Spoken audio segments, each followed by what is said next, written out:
Hello friends, welcome back to my channel. मैं बताऊंगी साझेदारी होती क्या है और साझेदारी की बहुत सारी परिभाषाएं जो कि एग्ज़ाम में ख़ास तौर पर पूछी जाती है। और सबसे इम्पोर्टेंट परिभाषा साझेदारी अधिनियम, भारतीय साझेदारी अधिनियम 1932 के अनुसार उसकी क्या परिभाषा है। ठीक है, और भी मैं आपको आगे तक बताऊंगी, आप लास्ट तक ज़रूर देखें मेरी वीडियो को। तो चलिए शुरू करते हैं। सबसे पहले परिभाषा दी हुई है साझेदारी की प्रोफेसर हेनन ने।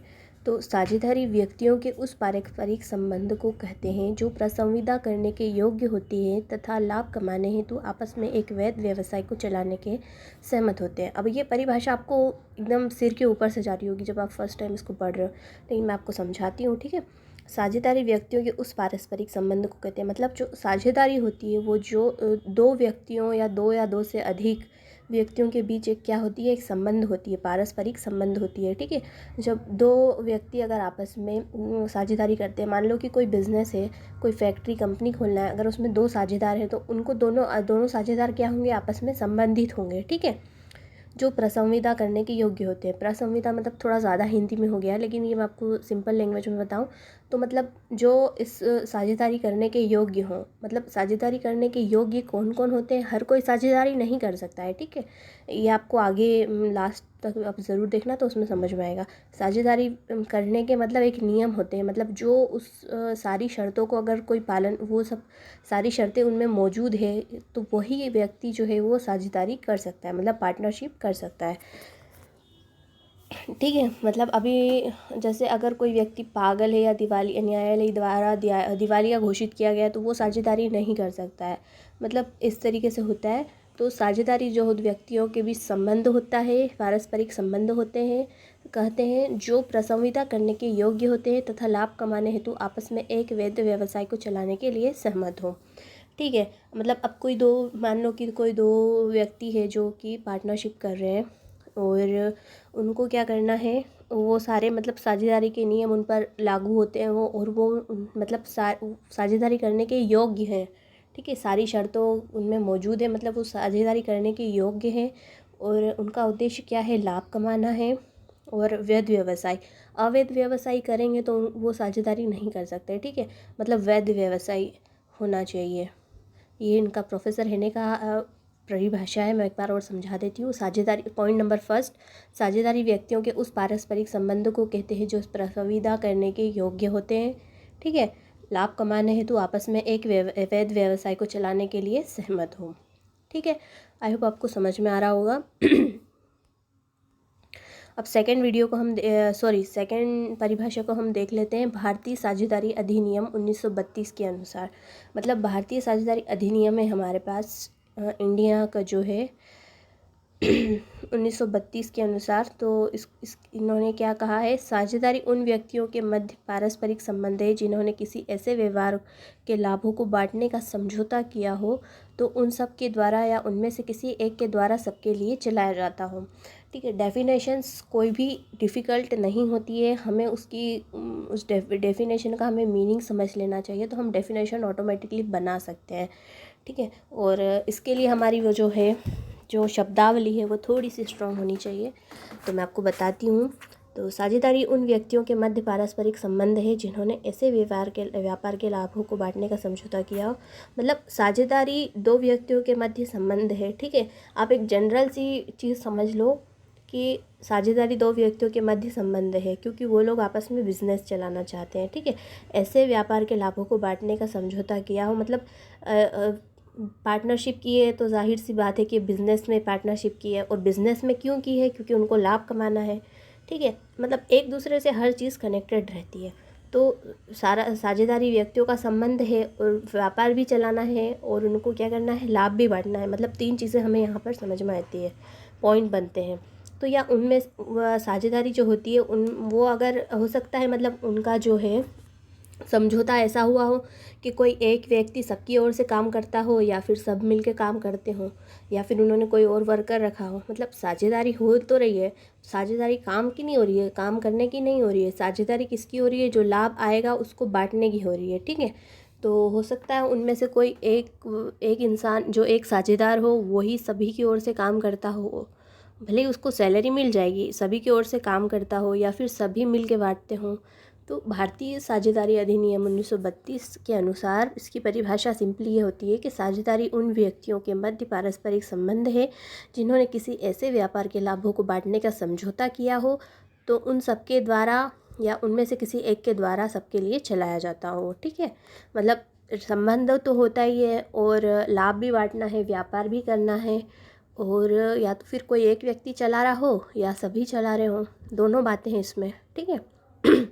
अब डॉक्टर जॉन ने क्या बोला है, दो या दो से अधिक व्यक्ति किसी व्यापार को चलाने का पूर्ण उत्तरदायित्व संयुक्त रूप से अपने ऊपर लेने के संबंध में कोई लिखित या मौखिक अनुबंध करके साझेदारी का निर्माण कर सकते हैं। ठीक है। अब अनुबंध यानी कि अनुबंध मतलब ये होता है कि एग्रीमेंट आप जिसको कह लो, मैं आपको सिंपल भाषा में बताऊं तो एग्रीमेंट, जैसे वो लोग एग्रीमेंट पे साइन करवा लेते हैं कि मतलब हमें कितना कितना लाभ लेना है। जैसे जो जितना साझेदार, कुछ मतलब साझेदारी कई टाइप से होती है, 50-50 भी होती है और कुछ परसेंटेज के हिसाब से भी हो सकती है, मतलब सबका अलग अलग जिसको जैसा करना हो। तो इन्होंने क्या कहा है कि दो या दो से अधिक व्यक्ति किसी व्यापार को चलाने का पूर्ण उत्तरदायित्व संयुक्त रूप से अपने ऊपर लेने के संबंध में कोई लिखित या मौखिक अनुबंध करते हैं। तो दो या दो से अधिक व्यक्ति तो साझेदार में होते हैं और व्यापार को चलाने के लिए पूर्ण उत्तरदायित्व, ठीक है, मतलब कि एक जिम्मेदारी ले लेते हैं, मिलकर चलाने की एक जिम्मेदारी ले लेते हैं और एक एग्रीमेंट कर लेते हैं, मतलब दोनों मिल के एक समझौता कर लेते हैं, एक एग्रीमेंट कर लेते हैं। ठीक है। तो इससे क्या होता है, साझेदारी का निर्माण होता है। मतलब साझेदारी की परिभाषा में आपको सिंपली समझाऊं तो दो या दो से अधिक व्यक्तियों के बीच में जो संबंध होता है और वो किसी वैध व्यापार को चलाने के लिए, क्या किसी भी व्यापार को चलाने के लिए आपस में समझौता कर लेते हैं और उनका उद्देश्य क्या होता है, लाभ कमाना होता है। ठीक है। तो आप लोग ये चाहें तो नोट कर सकते हैं। अगर फिर कोई डाउट रहता है तो आप मुझे कमेंट करके बता सकते हैं। अब साझेदारी की विशेषताएं बताती हूँ मैं।